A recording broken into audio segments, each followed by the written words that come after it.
Well, thank you so much for joining us here on AccuWeather Weekend. I'm Bree. And I'm Melissa Constanzer. We've been covering a lot for you this week on Debbie.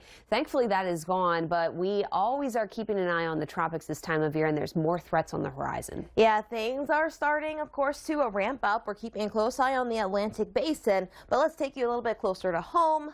Starting you off with a quick look at satellite and radar here across the country. We do have a few features that we are tracking here across the central U.S., Melissa. Yeah, we're looking at some of those showers, thunderstorms still erupting in a few locations, as you can see across some of the Rockies into the high plains. And then most of the moisture around the Great Lakes isn't too much of a big factor. No, we're talking about some spotty showers, maybe producing some gusty winds, but overall a pretty mild weekend from the Great Lakes to the Northeast.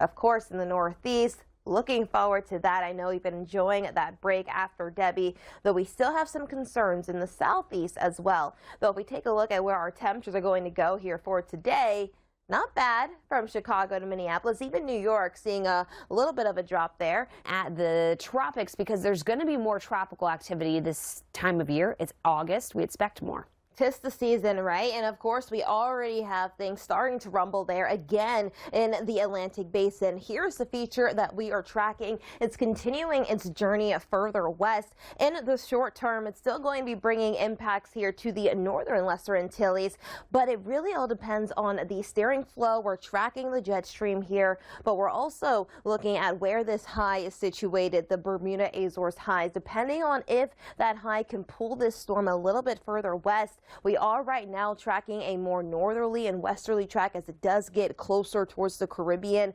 really going to be impacting areas like Bermuda. I do want to take a look really quickly at the next few days here in Hamilton, Bermuda, where you see a lot of rain and you see a lot of stormy icons here. It's going to be quite toasty as well, highs even reaching the 90s as we head into the later half of the week. But here comes that storm, again strengthening into a tropical storm we're expecting even as we head into the early week. So we do have that chance for rapid intensification later half of the week. There is a chance for even the storm to strengthen even further, churning over the Atlantic waters, the warm Atlantic waters, as it does head towards Bermuda as a hurricane. But like I said, in the short term, we are still concerned about that tropical rainstorm surge here, especially across the northern. Through this Sunday, we are still talking about all that Debbie left behind, as Tropical Storm Debbie weakened on Friday caused catastrophic flooding and widespread power outages for the East Coast.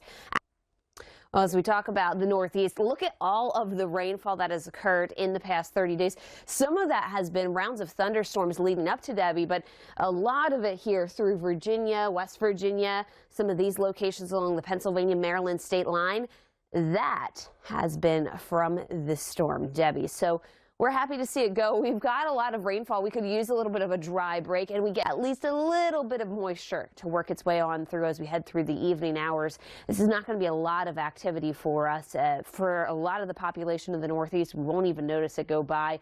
Pretty quiet then as we head into Monday morning, where a few more showers will stir up as you work your way towards the Canadian-U.S. border and the St. Lawrence River Valley. That's where we'll see a lot of the action there for your Monday. Well, this week, one of those spots that we could be looking at a little bit of flooding potential, it would be localized, is where we have this rounds of thunderstorms in the Central Plains. It'll be one wave after another, some of which may create some severe weather. So we're starting off on your Sunday, pretty quiet across some of the upper Midwest, what we've got. But farther to the west, you'll note some of those thunderstorms in Sioux Falls and a place like Omaha.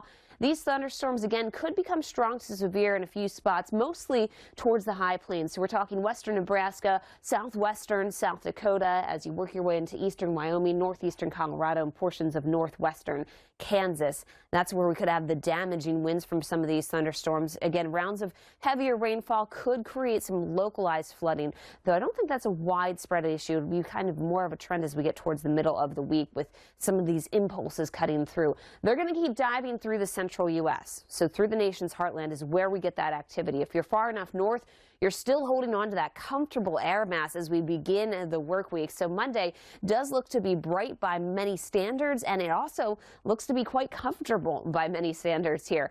Taking you through future radar on time, you can see those rounds of thunderstorms just kind of diving there that activity, but it does keep trying to drive towards the Ohio Valley, so it's going to be more of a southern threat for us as we work our way then into the early week. Of course, we have to keep our eye on the tropics during this time of year, and we have what is going to be Ernesto, which is next on our list for our 2024 Atlantic hurricane season name list. We are expecting that tropical rainstorm that's continuing to churn out in the central Atlantic to shift further west, strengthening into a tropical, bringing impacts to areas like Bermuda before it does shift off towards the north. Now, that tropical rainstorm surge is going to be a concern here through the middle of the week.